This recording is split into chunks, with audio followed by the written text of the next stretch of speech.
ശ്രീത്തെ ഈ ജമ്മു കാശ്മീർ നിയമസഭയിൽ വലിയ സംഘർഷമായിരുന്നു. പണ്ട് നമ്മുടെ കേരള നിയമസഭയിൽ ഇപ്പോഴും ആ കേസ് കോടതിയിലാണ്. അതുപോലെ വലിയ സംഘർഷത്തിലാണ് കഴിഞ്ഞ 2 ദിവസം മുമ്പ് ജമ്മു കാശ്മീർ നിയമസഭയിലെ എനിക്ക് തോന്നുന്നു നിയമസഭ ഇപ്പോൾ സമ്മേളനം നടക്കുന്നുണ്ടോ? അവസാനിച്ചു. അപ്പോൾ എന്താണ് അവിടുത്തെ സ്ഥിതി? തിരഞ്ഞെടുപ്പിന് ശേഷം അവിടെ കൂട്ടത്തല്ലാണ്. എന്തായാലും നമ്മുടെ കേരളത്തിലെ ഈ വള്ളിക്കെട്ട് സംഘർഷമല്ല, ഒരു അനാവശ്യ വിഷയവുമായി ബന്ധപ്പെട്ടതല്ല, നമ്മുടെ ദേശീയതയുമായി ബന്ധപ്പെട്ടാണ്. കാരണം ജമ്മു കാശ്മീരിനെ കുറിച്ച് അറിയാലോ, വർഷങ്ങളായി തന്നെ ഈ സംഘർഷ മേഖലയാണ്.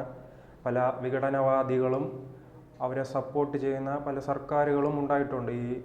ആ സമയത്തെല്ലാം ജമ്മു കാശ്മീർ ഭരിക്കുന്ന സർക്കാരിൻ്റെ പിന്തുണയോട് തന്നെ പല വിഘടനവാദികളും ജമ്മു കാശ്മീർ ഒരു സ്വതന്ത്ര രാജ്യം വേണമെന്നാവശ്യപ്പെട്ട് പലപ്പോഴും സംഘർഷം ഉണ്ടായിട്ടുണ്ട്.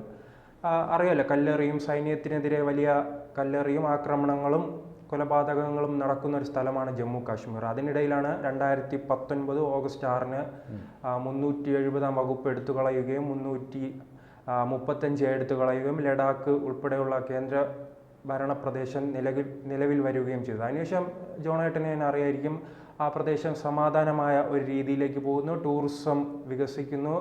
ആ സമയത്ത് വലിയ തൊഴിൽ അവസരങ്ങൾ ഉണ്ടാകുന്നു. നമ്മൾ ഈ ട്രോളിലെല്ലാം കണ്ടിട്ടുണ്ട്, ഈ സമൂഹ മാധ്യമങ്ങളിൽ ഉൾപ്പെടെ ഈ തമാശ രൂപേണ വരുന്നതാണ്. ഈ തീവ്രവാദികൾ ഉൾപ്പെടെ ഈ ആപ്പിളിന് സ്റ്റിക്കർ ഒട്ടിക്കുകയാണ് ഈ 370 വകുപ്പ് എടുത്തു കളഞ്ഞതിന് ശേഷം എന്നുള്ള തമാശ രൂപേണ വരുന്നതാണ്. അതിനിടയ്ക്കായിരുന്നു 2014 ഇതിനു മുമ്പ് നിയമസഭാ തെരഞ്ഞെടുപ്പ് നടന്നിട്ടുണ്ടായിരുന്നു. ആ തെരഞ്ഞെടുപ്പിലാണ് ആദ്യമായി ആ പ്രദേശത്ത് നിയമസഭയിൽ BJP മുന്നേറ്റം കാഴ്ചവെക്കുന്നത്. അന്ന് BJP 25 സീറ്റ് നേടി, 22% വോട്ടും അവിടെ നേടിയിട്ടുണ്ടായിരുന്നു. ആ 2014 ചിലപ്പോൾ മോഡി തരംഗവുമായി ബന്ധപ്പെട്ടായിരിക്കും അങ്ങനെ ഉണ്ടായതെന്നായിരിക്കും അന്നെല്ലാം ചർച്ച ഉയർന്നു വന്നത്. കാരണം 2014 അറിയാലോ, മോദി ആദ്യമായി കേന്ദ്രത്തിൽ അധികാരത്തിൽ വരുന്നു, പ്രധാനമന്ത്രി വരുന്നു. അതിനെ തുടർച്ചയായിരുന്നു അവിടെ നിയമസഭാ തിരഞ്ഞെടുപ്പ് നടക്കുന്നു. പിന്നീട് PDPയുമായി BJP സഖ്യം ചേരുകയാണ്. അങ്ങനെ ആ വിവാദങ്ങളും അതും ചെറിയ രീതിയിൽ വിവാദമുണ്ടായിട്ടുണ്ട്. എന്തായാലും PDP ഒരു വിഘടനവാദികളെ സപ്പോർട്ട് ചെയ്യുന്ന ഒരു പാർട്ടിയുമായി എങ്ങനെ BJPക്ക് സഖ്യം ചേരാൻ കഴിഞ്ഞു എന്ന രീതിയിൽ വലിയ വിവാദങ്ങൾ ഉണ്ടായ സമയമായിരുന്നു എന്തായാലും ആ തിരഞ്ഞെടുപ്പ്. എന്തായാലും തിരഞ്ഞെടുപ്പ് പിന്നെ ഈ 2019 ഓഗസ്റ്റ് 6-ന് ഇതുപോലെ തന്നെ 370 വകുപ്പ് എടുത്തു കളയുന്നു. പിന്നീട് ഇപ്പോൾ ഈ ഇടക്കാലത്തായിരുന്നു ജമ്മു കാശ്മീരിൻ്റെ മറ്റൊരു തെരഞ്ഞെടുപ്പ്, 10 വർഷത്തിന് ശേഷം മറ്റൊരു തെരഞ്ഞെടുപ്പ് ഉണ്ടാകുകയാണ്. ആ തെരഞ്ഞെടുപ്പിലും എന്തായാലും BJPക്ക് മുന്നേറ്റം കാഴ്ചവെക്കാൻ കഴിഞ്ഞു. അതാണ് എന്തായാലും നിയമസഭയിൽ BJPയുടെ കരുത്ത് കൂട്ടുകയും ഈ വിഘടനവാദ പ്രവർത്തനവുമായി മുന്നോട്ട് പോകുന്ന ശക്തികളെയാണ് നിലവിൽ നിയമസഭയിൽ ചോദ്യം ചെയ്യുന്നത്. അതാണ് എന്തായാലും സംഘർഷത്തിന് കാരണമായിരിക്കുന്നത്. കാരണം 370 വകുപ്പ് വീണ്ടും തിരിച്ചു പുനഃസ്ഥാപിക്കണമെന്നാണ് ഈ കോൺഗ്രസ് ഉൾപ്പെടെയുള്ള ഭരിക്കുന്ന NC നാഷണൽ കോൺഫറൻസ് ഉൾപ്പെടെയുള്ള പാർട്ടികൾ ആവശ്യപ്പെടുന്നത്. അതെന്തായാലും അനുവദിക്കാൻ കഴിയില്ല. കാരണം ആ 370 വകുപ്പ് എടുത്തു കളഞ്ഞതിന് ശേഷം അവിടെ സമാധാനമുണ്ട് ഇപ്പോൾ. അപ്പോഴേക്കും വീണ്ടും എന്തിന് പഴയ രീതിയിലേക്ക് പോകണമെന്ന് ഏതെങ്കിലും ആ സാധാരണക്കാർ ചോദിച്ചാൽ അവരെ കുറ്റം പറയാൻ കഴിയില്ല. ടൂറിസം എല്ലാം വലിയ രീതിയിൽ വികസിപ്പിച്ചിട്ടുണ്ട്. കാരണം ഈ ഭാരത് ജോഡോ യാത്രയുമായി ബന്ധപ്പെട്ട് രാഹുൽ ഗാന്ധിയും അതോടൊപ്പം തന്നെ പ്രിയങ്ക ഗാന്ധിയും ഉൾപ്പെടെയുള്ളവർ ജമ്മു കാശ്മീരിൽ പോയി മഞ്ഞ് എറിഞ്ഞു കളിക്കുകയാണ്. അപ്പോൾ അതിൽ നിന്നെല്ലാം കിട്ടുന്നൊരു സന്ദേശമുണ്ടല്ലോ, എത്രത്തോളം സേഫാണ് നിലവിൽ ജമ്മു കാശ്മീർ എന്ന്. എന്തായാലും ജമ്മു കാശ്മീർ സേഫാണ്, വളരെ വികസനപരമായി മുന്നേറുകയാണ്. അതിനിടയ്ക്കാണ് ഈ നിയമസഭാ സമ്മേളനം കൂടുന്നു. ഇടയിലാണ് ഈ PDP ഉൾപ്പെടെയുള്ള കോൺഗ്രസ് ഉൾപ്പെടെയുള്ള പാർട്ടികൾ ഈ 370 വകുപ്പ് പുനഃസ്ഥാപിക്കണമെന്ന് അതിനെക്കുറിച്ചുള്ള ചർച്ചയുമായി വരുന്നു. അത് BJP എതിർക്കുന്നു. പിന്നീട് അവിടെ സംഘർഷമാകുന്നു. അതുപോലെ തന്നെ എഞ്ചിനീയർ റഷീദും പഴയ വിഘടനവാദി നേതാവായിരുന്നു. പിന്നീട് ഈ 370 വകുപ്പെല്ലാം എടുത്തു കളഞ്ഞു, ആളെല്ലാം പിടിച്ച് അകത്താക്കിയപ്പോൾ ഈ തീവ്രവാദികൾക്കെല്ലാം ഫണ്ട് അനുവദിക്കുന്നു എന്ന രീതിയിലെല്ലാമായി ബന്ധപ്പെട്ട് അദ്ദേഹത്തെ ആയിരുന്നുവെങ്കിലും അദ്ദേഹം 2024 ജയിലിൽ കിടന്നല്ലേ ഇലക്ഷൻ മത്സരിക്കുകയുണ്ടായി. അദ്ദേഹം ജയിച്ചിട്ടുണ്ട്. അപ്പോൾ ജയിച്ചിട്ട് അദ്ദേഹത്തിന്റെ സഹോദരൻ അവിടെ തിരഞ്ഞെടുപ്പിൽ മത്സരിച്ചു. അദ്ദേഹവും ജയിച്ചിട്ടുണ്ട്. അദ്ദേഹമാണ് ആദ്യമായി ഈ 370 വകുപ്പ് പുനഃസ്ഥാപിക്കണമെന്ന് ആവശ്യപ്പെട്ട് ഒരു ചെറിയ ബാനറുമായി നിയമസഭയിൽ വരികയായിരുന്നു. പക്ഷേ ഇതെന്തായാലും BJP അനുവദിച്ചില്ല. BJP അവിടെ വളരെ ശക്തമായ പ്രതിപക്ഷമാണ്. കാരണം 29 സീറ്റുകൾ ജയിക്കുകയും ചെയ്തിട്ടുണ്ട്. അതോടൊപ്പം തന്നെ 25% വോട്ടും നേടിയ ഒരു പ്രധാനപ്പെട്ട ഒരു പാർട്ടിയാണ്, പ്രധാന പ്രതിപക്ഷമാണ്.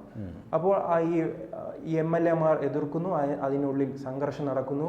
പിറ്റേ ദിവസം എന്തായാലും PDPയും ഇത്തരത്തിലൊരു ബാനറുമായി ബന്ധപ്പെട്ട് അവിടെ വരികയായി.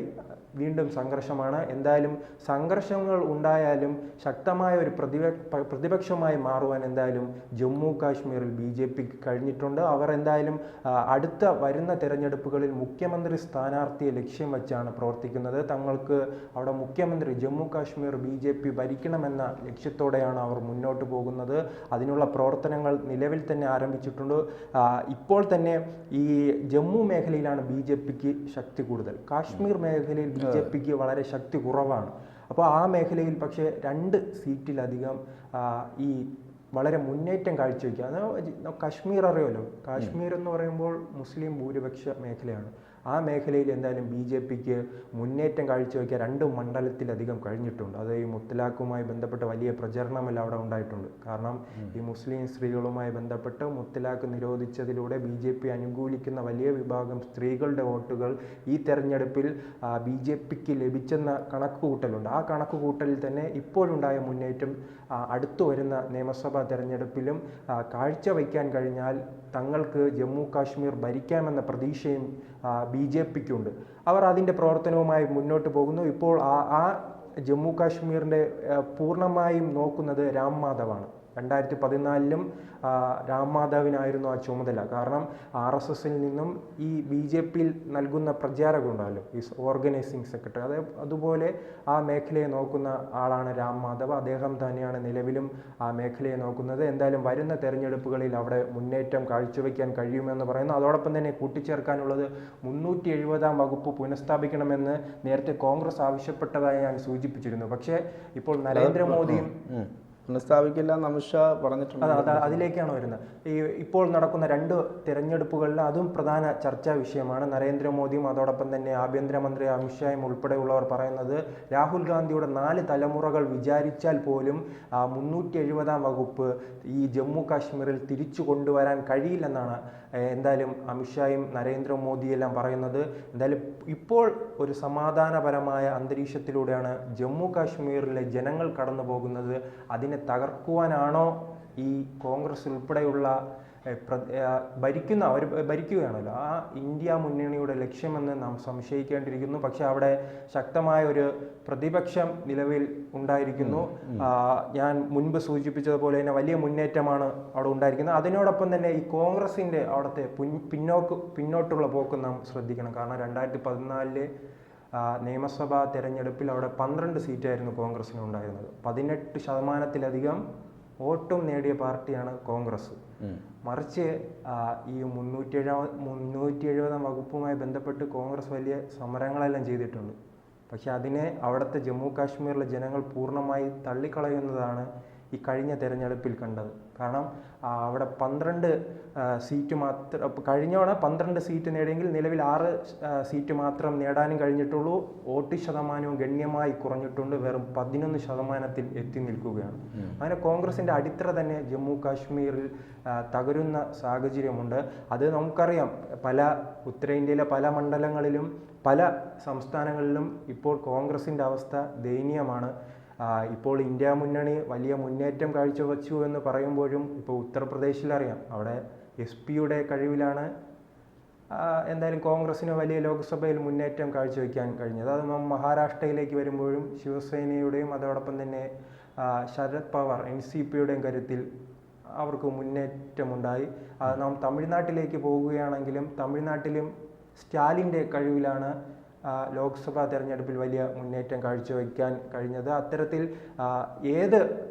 ഇന്ത്യയുടെ പല സംസ്ഥാനങ്ങളിലും കോൺഗ്രസ് പിന്നോക്കം പോവുകയാണ്. അതിന് സമാനമായ രീതിയിൽ തന്നെയാണ് ജമ്മു കാശ്മീരിലും ഈ കോൺഗ്രസ് പിന്നോക്കം പോകുന്നത്. എന്തായാലും BJP ഉറപ്പിച്ചു പറയുകയാണ് 370-ാം വകുപ്പ് റദ്ദാക്കില്ല. അതോടൊപ്പം തന്നെ അവരുടെ MLA-മാരുണ്ട്, എന്തിനും പോകുന്ന MLA-മാരുണ്ട്. അവർ നിയമസഭയിൽ ഇത്തരം എതിർപ്പുമായി വിഘടനവാദവുമായി വരുന്ന MLA-മാരെ കായികപരമായി തന്നെ നേരിടുകയാണ്.